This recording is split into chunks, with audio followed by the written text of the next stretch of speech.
Hi, my name's Jeff. I'm a calcaholic also. And how many here are diagnosed OCD? Come on, yeah, come on, put your hand up. Okay, how many here don't think they're OCD? Yeah, okay, good. How many hands up that don't think they're OCD? Well, here we go. This is to get your attention, that's all. Which key is it? Is it the right arrow key?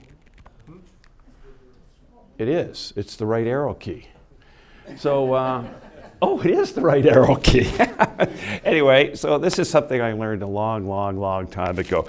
And this is just to get the people who are drinking coffee and trying to wake up to what's going to happen in the next 30 minutes, unless Richard asks questions, in which case it'll be about 65 minutes. But here we go. It's 1979. And a few things were happening. We could talk about the 41. That's already old hat. We've done that. But I want to go out there and I want to get a pocket calculator, something portable. It prints, has extended memory or some form of magnetic strip or something that I can put programs on and load, because of course in 79 we all limited to memory. And I want it to print at the same time. So at HP, what did we have that we could put in our hand? Well, we're staring at one of them, a 19C. This particular 19C, the decimal place, if you look under a microscope, says HP. Not all of them did, but this one does. So you got that one. And anybody notice the logo in the upper right-hand corner? Well, that wasn't on the little assembly that the website, so we'll talk about that in a second. Here's another one, and it does print, but it doesn't have external memory capability. And you remember I did say portable. You did say programmable. And programmable. Well, it's not programmable, but it does print. And guess what?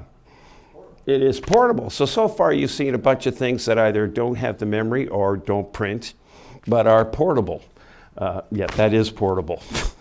Portable. Well, there you go. It is portable because somebody wrote it's portable on it.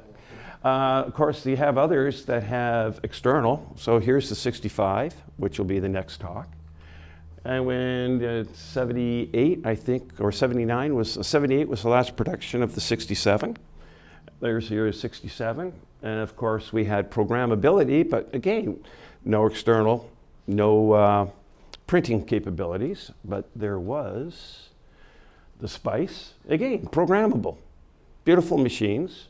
These are all restored. Well, of course, now we found one. We have magnetic strips. We have a printer. We have external capability for remembering programs, etc. We can expand it. And it's wonderful, except for that. Can you believe that? You needed a grant at university to get one of these things, and that's when I was first introduced to an HP 97, is I was working for a professor in ecology, and he had a 67 and a 97, and he had an AES word processor. And one of my jobs was to take all the programs he had on his 2700 magnetic strips, print them out, and then put them in the AES, so you would have a disc, 5 1/4 inch disc. So that was the only drawback. Of course, this just hit the market. Now, trying to afford one of those, but where's the printer? You had to wait for the infrared to come out. That was a module. That took a little while. You had HPIL, but again, it's external. It's not built in. Oh, that was neat. IR printer, the little blinky. But what a computer. Now, we've gone over that machine so many times. We would just kind of ignore it. We'll think about others. So what other manufacturers? Well, Gene, I'm not going to step on your feet, talked about TI. And the Toshiba version, which was the TO. But there was Casio. Well, here's a Casio, had continuous memory. Little battery backups in those days where you had the 2 main batteries to run it and 1 battery to hold the memory when you swapped the charge. Very capable, mini Fortran, and there it is, size comparison to a 67. Here is a really neat machine. That's the same capability as that previous Casio, but it's got a card reader. And the cards are the size of credit cards. And it does about 300 lines of coding in mini Fortran, sort of a bastardization between BASIC and Fortran. You can see the size difference. But what about sharp? Well, that's sharp. That's really sharp, apparently. I mean, I haven't got one of those, but what the heck. But I gotta tell you, you can forget those two because that is sharp. And I'll just hand this one around here. And I'll, if you start looking at it and hand it around, don't turn it off. Hit the red clear key and hit the little S triangle key. Where's the pointer? That's a run stop key. We'll get to that later. And that's the clear. So when you get this calculator and you see it, press the clear key first and then press the run stop. The clear key puts the program at the first line. So this is a Sharp PC-1300 1979. Portable, printing, 640 steps of coding, all in Fortran. And you'll notice something interesting right here. That little spot with the 2 stars, anybody know Fortran programming? Exponential. So there you are, right on the keyboard. It's exponential. There's the size in comparison to some 67s and the others. It's actually, when it runs, 5 times faster than a 19C. So mini Fortran, and it's a portable. It's a raincoat pocket. Right? There you go. That should work. So let's continue. And alphanumeric vacuum fluorescent display with emojis from 1979. It's a pretty amazing little machine. Now, when I saw this, I was wondering, Sharp. Now, what does Sharp have in common with this stuff? This is, anybody know where Sharp got its name? Ever sharp pencil. Oh, go home. Company got its name from its Ever Sharp pencil, as somebody just told me, from 1915. So that's where the Sharp started as a corporation. There you go, the Ever Sharp pencil. I actually have a couple of those.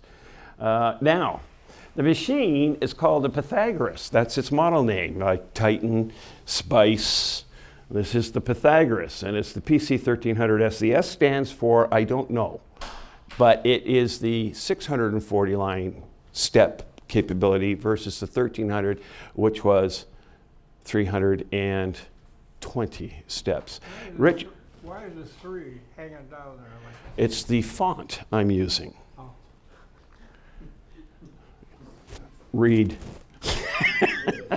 So why the Pythagoras, why the 1300? Well, that's a good question. I don't know if you asked it, but there you go. You may ask, and that's the subject at the top. Just the facts. Introduced in 79 as the 1300. Memory increased in 80 to the 1300S. VFD. I love those. Absolutely gorgeous. As I said, you press the clear key, and then you press the little S triangle key, and you'll see what it does. Twice the weight of a 19C, hence that big coat pocket. 42 data registers. 1979, 42, 640 steps. Got a card reader. We'll show you that in a minute. It's got a printer, mini Fortrans with some similarities to BASIC, and 10 digits, but Pi is 12 digits. Anything else? No clock. What is it with science calculators and no clocks? Why does the 17B and the 10B and all those damn businessmen have clocks when you have to stand in the line in the bank for 2.5 hours because they got a clock on the calculator, but I don't have one since the 41, you had to get a clock. 42S, electrostatic printers. Anybody familiar with the electrostatic printers? Okay. So you'll see on that calculator when I hand it around, the paper is metallized. It's aluminum coating. And the printer, I'll show you a little video in a minute. It's got a bender for those from Europe or a piezo buzzer for the audio key. Now, of course, with HPs, you get the positive click on the good HP keyboards, and you don't have to look at the keyboard to know you've put the data in. This uses a button and a buzzer. So every time the buzzer or the chirp goes off when you press it, you know that the data is in. So again, you don't have to look because you've made the contact. Also, the buzzer can be programmable for audio output to alert you to a program that's run its course. Alphanumeric, you saw that in the video. Metal bezel with a plastic shell. Well, a lot of them are like that. Rechargeable battery pack, 4 NiCads built in. I have 5 of these machines. I got them in a box. None of them worked. All of them had the original Sharp labeled battery pack. One of them was very, very fuzzy, coppery turquoise. Rechargeable battery pack, you got a wall wart standard back there. So this is just a cursory look, the guts. Now the reason I'm doing this before the HP65 is you're going to see an engineering concept that's in common with both manufacturers. Maybe one copied the other, or maybe this was the standard. These things were made to be repaired. You spend that money, and by the way, I don't know how much this cost. You can't find any information on this except somebody who's found it and taken it apart and looked at it. It's Japanese domestic market, but as people have pointed out to me, Japanese domestic market only, that's where it was sold. Why are all the keys in English? Who knows? Calculator. But it's a Japanese domestic market machine. It never left Japan. So what? Well, then they think the characters would be in kanji. So, very easy to get into. 2 batteries, and then you kind of pull the tabs apart as you move around. And you can see on here, the printer is this whole block right here, 1 screw, and it's out. There are a couple of connectors here. The piezo is under the P. There's the display. The card reader is right in here. The keyboard connection is this set. You unsolder that, and you undo these plugs, and you separate the 2 halves. And that's for shielding. It's a ground common, and it's also for shielding. So we'll just go quickly through this to desolder. I've gone through that, unplug the keyboard connectors, and move that away. That's a little plastic tab that sat in here separating the connector contacts with the VFD display. These are the pins on the VFD display. That little thing sat and held the card reader down, the batteries, single screw, it's out, unplug this, and the card reader comes out. There's the VFD coming off. Beautiful vacuum display. As you're looking at the machine and you see it, it's a rather incredible little, I think it satisfies my OCD. We'll get onto that later. So we just unplugged the whole thing, and I'll quickly go through that. As you can see, it's being disassembled. 2 screws on the left, and not much holding it. And I want you to remember, there are about 5 screws on this machine, and that's it. We'll keep that in mind for the next talk when we do the 65. Now the board's out. Now I had to do the cleaning on the board. I replaced a couple of capacitors just because it's typical Japanese capacitors from 1980. Guaranteed 80-90% failure rate. Why test them? You can't test them in situ. You have to pull them out of the circuit, or at least take a lead off. If you're going to do that, they're, Nichicons, 50 cents each to replace. So that's what I did. New battery pack, just a telephone battery pack, but I have, there you go. So what's in it? I don't exactly know what that does because it's a proprietary ROM and I can't find any information on a Sharp proprietary ROMs.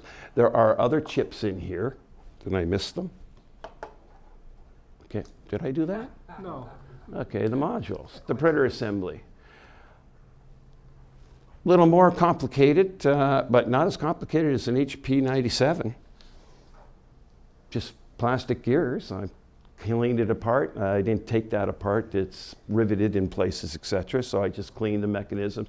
Used silicone grease on the plastics, so because some oils will help and aid and crack plastics. So you've got to watch what kind of oil you use.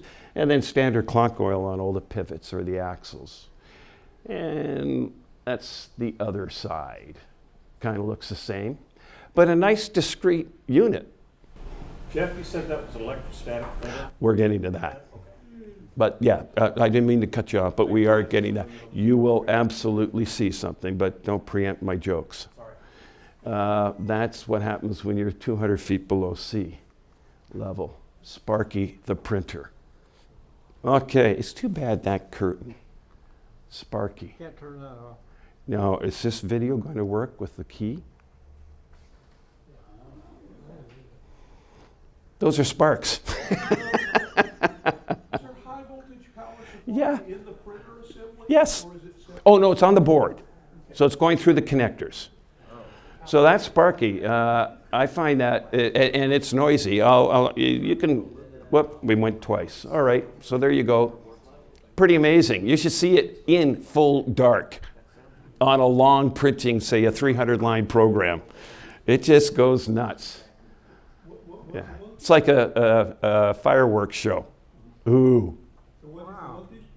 Oh, I don't know. I mean, I didn't do any measurements for this talk. I have posted this at a couple of places with some more. Now, remember I asked who's OCD? Yes, sir, Thomas. Do you have a source for paper? Yeah, me. I'll tell you about it. I'm a bit of a hoarder. Talk to my wife. I've been collecting up. I think I've got 50 rolls. So if anybody needs some, give me a shout, because I don't need 400 years worth of printer paper for this thing. Remember OCD? And I got to show you something absolutely will solve. Is that not gorgeous? I mean, it is balanced right and left. I don't know who did this, who dissected it bilaterally. So anybody know about vacuum tubes? Radios and stuff? So you know what a getter is. So number 1 and 2, those are the getters on the vacuum tube. And yeah, this thing's that big. It's sealed. Did you not? Oh, well, you can see it later. And you can tell if you have the getter there, then the vacuum is still sealed because the getters absorb impurities in the tube itself. If you get an air leak, then the getters start to evaporate off. And then if you get one of these and you have no getters at 1 and 2 and it's not working, pardon me, they'll turn white. Some will turn white, some just disappear. I've got some tubes and some old radios that the getter is just, it's gone. So I don't know if it cooks off. So 1, 2 getters, if you go over, yeah. And now, look at that. My OCD's at peace on that. I don't know who sat down and decided that that's going to be the board that they're manually soldering, etc. Again, another proprietary design. I'm saying it's the display driver because it's on the back of the display. I can find no information on that. If that goes, you're toast unless you know Tony Dool. It's a little shocking to see right angles on only a portion of it, because those will actually generate more RFID. Interesting. A lot of shielding on this machine. You saw the shielding between the key. Hello? Anyway, it's an interesting thought. So there's the display in all its glory. So now you know where I got that from. So what's next? The card reader assembly. This is Andy. How many have a 71B and a 75? Right. So they're manual pull, push and pull, or they're straight push in, pull right through. This is a push and pull manual system. And that's how big it is. It's tiny. It's about that large. It comes out, 2 screws here hold down the magnetic head. And it's just like a cassette deck head. In fact, you can replace that with a cassette deck head. I've got the model number, etc. If there's a problem with it. Manual push-pull uses a photosensor with an LED, has timing marks. We'll get to the timing marks. You put it in and you pull it out. I'm not going to do any jokes on that phrase. He's recording me. That's the reverse side. And again, this is I really do not like this mouse thingy. I'm going to get my own for the next talk. This is the reverse side with the photoreceptor. And the LED is on the other side, and there is a through hole. And the card goes through, and we'll get to the cards in a second for the timing. So it doesn't matter how fast you put it in, you don't even have to be consistent in that. That's why the card has all those little slots. Now, we'll get to those because that is a separate obsessive compulsive disorder from somebody in London who I will introduce, but not live. I'll give his name. So extremely simple design. There it is, a part. I mean, it's physically, it's wonderful. The interesting thing on this, I'm gonna do that, is This spring mechanism holds the head and allows the head to float, but it holds the head in as opposed to the 67, which has bronze clips to guide it evenly through, but a very tight tunnel that with balls that hold it flat. And in fact, how many people here have tried to label an HP 41 card reader card? You can't, unless you can't put a label on it. You can write on it, but you can't put a label on it. Right, well, so you can label it. You might be able to put a decal on it, or remember Letraset? I Letrasetted mine. That's how OCD I am. I sat there Letrasetting my HP cards. This floating head gives you a huge, wide variance on the thickness of the plastic. Now, floating head, gee, it's just telling you exactly what I just told you. So it's very simple, very robust. In fact, You use that very much so you can get an idea of the reliability of it? Oh, absolutely. And it reads at 100%, but we'll get to that. There's the through hole, the LED, the photo sensor. That's it coming apart. And I also work on watches. So all watch restorers have one of these. And it's an anti-magnetic or a magnetizer, depending on how you use it.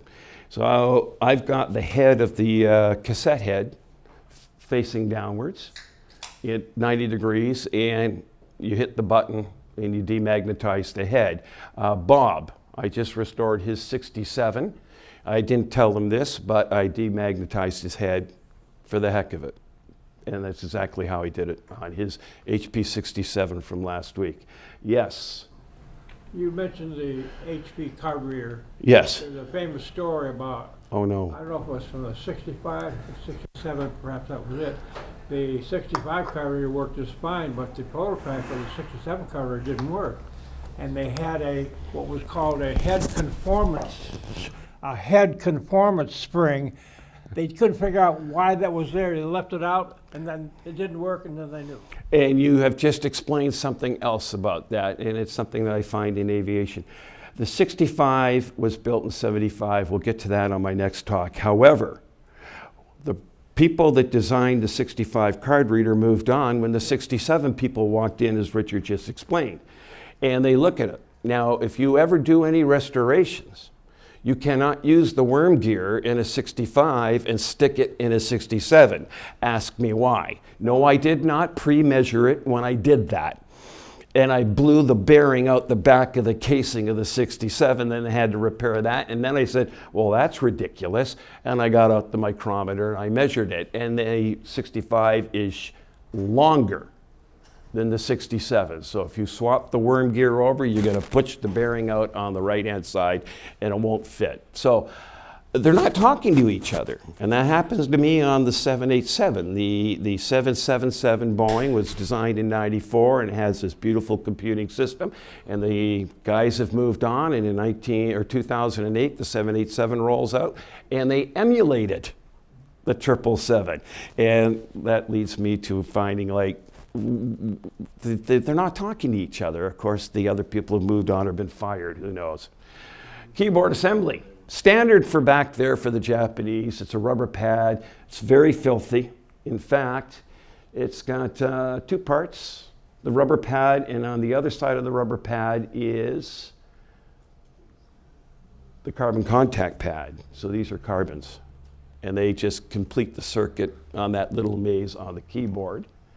So it goes through the pad? The key presses the top of that pad, impressing the carbon into the keyboard PCA contacts.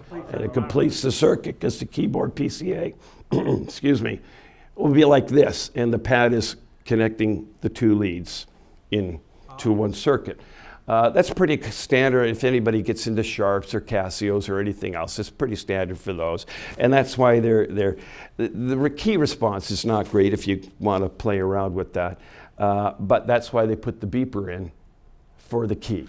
And if it annoys you, they gave you a switch to turn the beeper off, because my wife can't stand it when we're in bed and I'm playing with this thing and she's reading. So here is your answer. There's your pad. I want you to notice a few things here. I got the thumbprint of the installer, so I know who to sue if it doesn't work correctly. That's fine, which it's gold tracing. It's beautiful. There's the back. Now here's what's interesting. You get into Commodores and you get into other calculators, and when you start pulling the keypad off, these all decide to separate. But Sharp locked it down here. So there's the pivot point on the connectors. Nothing gets stressed back here when you're pulling it apart. Beautiful design function on that. The second thing is, if I get over to the next side, well, we'll forget that. Every screw hole, there are 7 screws holding that into the case, that keyboard. And they're all the hole, there are like 20 holes, but all the screw holes are labeled screw here. Now, here comes the Fortran part, the not so obvious keys. Fed, no, it's not fed up because the program won't run. It's a programmable feed for the printer. We'll show you that in a minute. The star, well, you figure that one out. It's a Fortran machine, so it's 10 to the x, but it's actually anything to the x. If you put in 5 to 5, it's 5 to the 5th power. But what's interesting here, if you look at any HP, you see e to the x, natural log, logarithmic, and it took me 5 days without a manual, we'll get to the manual part, to think, where the hell is the 10 to the x? And that's when I discovered, when I did some translation, that that's the power key. We'll get to the translation in a minute. The SK down here, remember I told you press the clear all key here when this switch is in pro or auto or defined, actually will position the cursor at the first line. So if you're in automatic or defined and you press that and it's at the first line, it'll run the program. So the define key activates these 5, which kind of reminds you of the 5 keys on the top of the 67 and the 65 and others. They're assignable function keys. You can actually assign, in this case, you can have 5 programs all labeled with those, and if you push the switch into defined, that's your activation key now. You don't have to find the program and hit run stop. So user assignable keys, 1979 on this. The special keys. So now instead of looking at the push, we'll look at the keys on the side. Remember I said you've got this set of keys up here, but we'll get to those. So I've just described what happens with the assigned keys when this slide key is in define mode. If it's in automatic mode, these keys do not function correctly. What else do we have here? The magnetic cards. Now we'll get to your magnetic cards and the timing. When you have an HP 71 or a 97, how does those know the timing? So I don't know if anybody knows the structure of the magnetic card. It's just a barcode, but magnetically laid. Thick, thin, thick, thick, thick, thin, so binary. And, but they also have a bunch of lines, magnetics, so when you put it in, it lays the track down and it's reading in the head the speed that you're pulling it out. So timing marks are built in. These don't have that kind of timing mark. Now you see that sharp? That is the original card. You can't find these anywhere. That happened to be in one of the machines when I got it. And a friend of mine now in England made cards for the FX Pro, the one with the sliding Casio, if you've ever seen those. And he machined them, but as you can see here, they're not machined, they're just black lines. So I decided to make my own, and I got some plastic acetate of the right thickness that I ordered online, and then I got my printer out, I photocopied the sharp, put it onto the screen, cleaned it all up, sized it correctly by printing a couple of copies out till it was correct, and then saved that file, printed it on transparency, water-based decal paper. Printed that off, laid it on the cards, added the side 1 and the side 2, and I haven't got anywhere to write, but I changed that by adding a white strip. Remember, I can add labels to this anytime I want, because that floating head has a wide variance and allows me to. So I've got the timing marks in, and guess what? They work. But my OCD is not satisfied because they're pretty messy looking. Remember, they're hand cut. I don't have a plastic CNC machine. So my buddy, Andrew, well, that was my first attempt, cut by hand. They're not bad. They work. The tape is picked up on Alibaba. It's low coercitivity tape. It's the kind of magnetic strip you find in your credit cards, but they're high coercitivity. They need a strong magnetic field to lay down the track, and they do not disappear on a week. Well, these are battery-operated machines. I made the mistake and bought the wrong ones, and it just would not work because there wasn't enough power on the record to actually lay down the program on the track. So these are low coercitivity. I've got more on that later if you want to know what the strength is. Could you glue on ordinary magnetic recording tape? Well, this, you could glue. This tape is sticky one side, and it comes in a roll, and it's the perfect width. So, I mean, yeah, no, I was thinking of everything of how to do this until Andrew, which we'll get to in the bibliography, explained to me, and he sent me a couple of links. Now, my OCD is not that happy with this messy looking system, and there you go, a much more refined approach by Andrew Menadue. If you get onto YouTube and type in Menadue, you will see that he does what everybody else does here. I tried to get him to the London club meetings when I was over there. He CNCs them. So his markers are actually CNC'd right through for the timing marks. And they just look that much beautiful. They're the labels. I just print them off on a label, my printer with a label paper. The tape is on the other side, and that's just a bunch of programs I've already written for this. I can't even say that word. What is it? Coercitivity? Coercivity. There you go. Coercivity. Physical design card reader allows labeling adhesive, does not stress the card reader. Remember, you can't stick a labeled, paper labeled card through an HP machine. Programming QRGs, I'm not going to get into programming here, it's awfully boring for a lot of people, but when you have a machine that's this capable, you have to keep track of what you've done. So these are sort of quick reference cards on how to, if you load the card in, how to run a program. The other is just an example of all the programs I've programmed in, or all the routines I've programmed into this machine on cards. Now, this is the really interesting part. There's the Japanese manual on the left. It's 70 pages. There's one in existence. He lives in France. He has it. I talked him into over 3 months. He scanned all 70 pages and sent to me, and they're all in kanji. I am not a Japanese specialist. I can order beer in 27 countries, up to a maximum of 3 in their language, and that's it on my linguistic capabilities. English is my second language. I don't have a first. So, I did not know this thing was called Pythagoras. So I get into Google Translate, and somebody mentioned Google Translate. Was it you, Jake? And European languages, a little easier to do a block transfer than a character language like kanji. The machine's called Pythagoras. When I did the translation on the characters, I found out that that is the actual title of the machine. And that made sense because even in kanji, numbers are Arabic numbers are still Arabic numbers. And I noticed that all the examples in the Fortran programming section of the book were Pythagoras theorems, putting in subroutines and tests and conditionals and getting more and more complex. But I did not know it was called Pythagoras until I did the translation.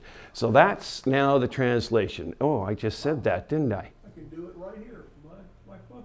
Yeah, but you're going to find something here, and we'll talk about that because I'm not Japanese. Yes? Before you go on, the manual says 1300. Was there Nah, 1300? we'll get to that. But you're right. The manual for the 1300 is identical to the manual for the 1300S. You just have 320 extra program lines. You don't have any extra functions. However, there are some things you can do because with the S, you have 42 registers, not 26. So they have an addendum, it came out, and that is included in my manual, because not only did I translate the manual, I expanded on it. It's on your thumb drives. And with that in mind, oh yeah, the manual. And you can pass that around in English. There's the manual. That's just me. I've taken his text. I've blocked out the kanji. So all I have are the figures. But I have to go in and remove the kanji character set in the figures, because I want to use the original figures as much as possible. I don't want to have to do the whole book again over, you know how long it takes to publish a book? Right. Anyhow, blank out the Japanese characters, allow the English words to be substituted. This way the original character or the figures can be used. However, this is what I had to do. I created a new sentence. Well, what's that mean? Well, an instruction paragraph, sentence instruction paragraph, I made that up using English syntax. Now, remember, they read right to left. So the manual's right to left. So what's Google doing when I Google Translate a block of text with 12 sentences? Well, it gives me something. I put that aside. Then I went in and I Google translated each sentence in that block, and I got something different. Then I went in and I translated each separate character to build the structure, the sentence, and I got, again, something different. It's all sort of similar, but it's not making any sense for a manual because Google is not doing the actual syntax structure of the language. It's not the right to left.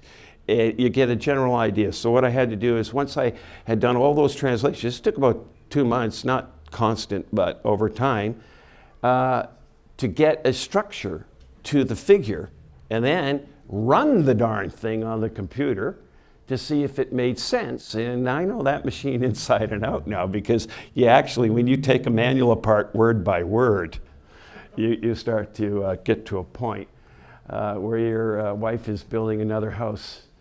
Anyhow, main compilation of the translation syntax is the way the Japanese is read. The Google translates words separately without consideration to the original language. So that's how that manual got built, as you take a look through it and around. Where is it right now anyway? Oh, come on, Ed, you can look at it after. There's like 43 people here. 40. Anyway, so added to the manual, I see page 69, I threw, of course, I'm a pilot, so when I get a new computer in a new language, I take my whole set of programs that I wrote in 1986, and I apply it to the new language, whether it's RPL, RPN, Fortran, Basic, Python, to create, and because I know that program, I know that what the answers are supposed to be when I write the program from the routine, instead of trying to do something totally new and not knowing. So I threw this just in the manual to give an example of a very complex set of instructions with some conditionals and subroutines and printing and etc. Added manual to Great Circle program. We'll continue with that. And demonstrates, so I broke each line of the program with an explanation of what the machine was doing at each step of each line. So line 00, display coordinates, everything in the quotation marks are going to be displayed now. You have to end each line with the triangle there. There's the next page. So let's see what it can do, because I told you I'm not going to get into that. If you want to look at what's going on, that manual will tell you everything that I've missed today, including the programming structure, etc. So let's just see what's going to do here. And this was because Vladek was supposed to be here. I told him I was mentioning him, and that's when he decided not to come. Anyhow, let's see how long it takes Vladek to get home. So we're going to use the Great Circle program. I'm going to use my cards to load the program. And it's from Nashville to London. And label B, there are 2 routines in this program that I put in here. And the second one will, from Nashville to London, is a circle, and it midway, I want to know what the latitude is when I give them a longitude. It's a great navigational. Anybody read the book Longitude or see the movie? So let's take a look what happens here. Here it is. Oh, what's this? What is the HP-35? Oh yeah, right. Yeah, well, you know, I mean, smart-ass machine, eh? And another emoji from 1979. Did everybody see that? Okay, you didn't blink. Oh, damn it, this is not working right. Oh. I don't know who did that. I certainly wasn't involved, honestly. So let's see what the machine can actually do. But isn't that pretty nifty for 1979 with that display? So let's see the translated manual, including the thumb drive. Well, here we go. Let's watch this. There's the cards. You can see the timing marks that have been CNC'd by my friend Andrew. Let's turn around. Load, comma. That is in the program manual on how you load a card. It says prompts for the card, pull out. See, push in, pull out.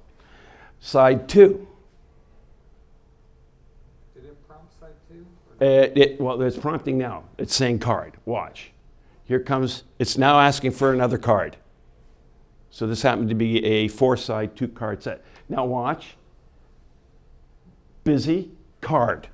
So you don't know where you are in the sequence, though, right? It must be loaded in the correct order, unlike a 41 where you can stick in card 3 and then card 2 and then card 5.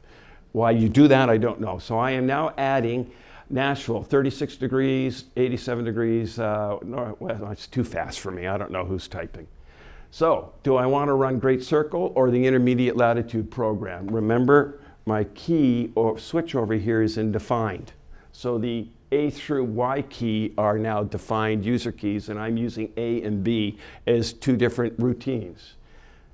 Track equals, it's printing. I could make it display and print, but when I did the video, I had only given it the option to print. We'll see what happens. At 60 degrees west longitude, what is the latitude? Now it's doing routine B, which is assigned to the B key, and it's labeling. So there's the printer just printed. And let's see what happens with the printer. There you go. So 1979, prints, has a card reader capability for extra memory, and it's programmable.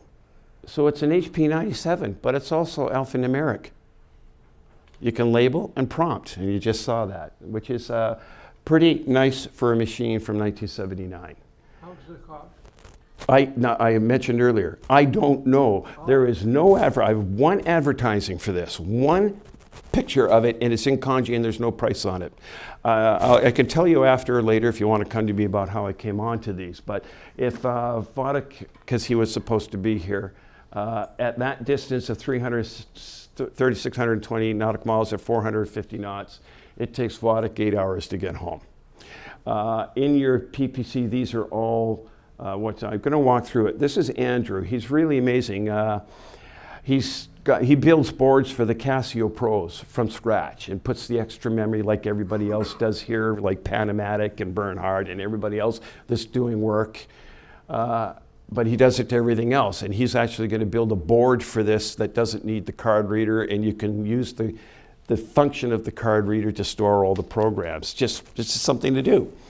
Jamal Tayeb is an IBM executive in France who has a website, Jamal Tayeb. He's the gentleman that sent me the manual, which I translated. He has posted the manual on his site along with a bunch of the restoration pictures that I've done. This Kyosha, I don't know him. I just found that these are the resources I found by Googling in different places. Geoff Quickfall, I haven't got a clue. Search the museum. There are quite a few. Anybody know Didier Lachaise? He's always on the HP Museum. He's very on. He and I have been talking. I sent him a copy of the manual. Now he's pulled his 1300S out and he's having fun with it because it is a fun little machine. Silicium is a museum site type site of French programmers. I know Sylvain belongs on that also. So there's the HHC 2024 display. That's the Sharp PC-1300S.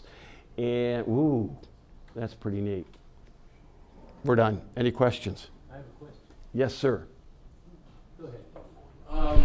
Okay, so I understand with 75, those cards were only allowed to have 675 steps in it. Is there any limitation to the amount of memory that a card for a Sharp can have? Okay, yes. So if I filled all 640 steps, and I didn't go into this because it's in the manual, in Fortran, there's sentence, step, line, structure. If I filled all 640 lines with code, that's 6 cards, two-sided. So you can do the math on that yourself. And of course, that depends on how complex your statement is, or your line is. When you're programming the machine, it will scroll to 94 characters. Your line can be 94 characters, and you have to end it with a triangle return to get to the next line. There is another interesting aspect of programming. You have to end each program with an end. The first end ends the routine. The second end tells the card it's done for card reading. So the second end is for a card reading statement only. And I think that's what happens at night when you've turned the lights up. Anybody else? Oh, question? Reproducing that manual in English was quite a bit of work. It was a ton of work. Do you even know any other examples of this calculator physically in existence? The last part of your question? Do you even know of any of these calculators other than your one? No, mine's the only English copy. No, I know yours. But do you know of any other people with this calculator? Yes. Oh, okay. No. Didier, the website. Jamel is just where I found a lot of the information. Akika, the Japanese site, who has torn one apart and has described the various parts of it. The serial number on one of mine is 092. I have another one that's 998, but there are only 3 digits. So is that a run of 1,000 or 999? No, it's not, because I have another one that says A45. So they do the license plate thing. So we have no information. We can't find anything. I contact Sharp. Oh, we made that? Right. So there you go. You have the history. You've got everything you can from what I've done. And the manual was a lot of fun. But as I said, I've attached the manual, the presentation to the Sharp. And just for an update, if you have a 15 CE and you're interested in all that saving in command line, I included a 15 CE folder, which I'm not talking about today because I was limited to 2 chances for first prize. And, oh, sorry, didn't mean to say that. Anyhow, complete 2 questions. Oh, okay. Thank you.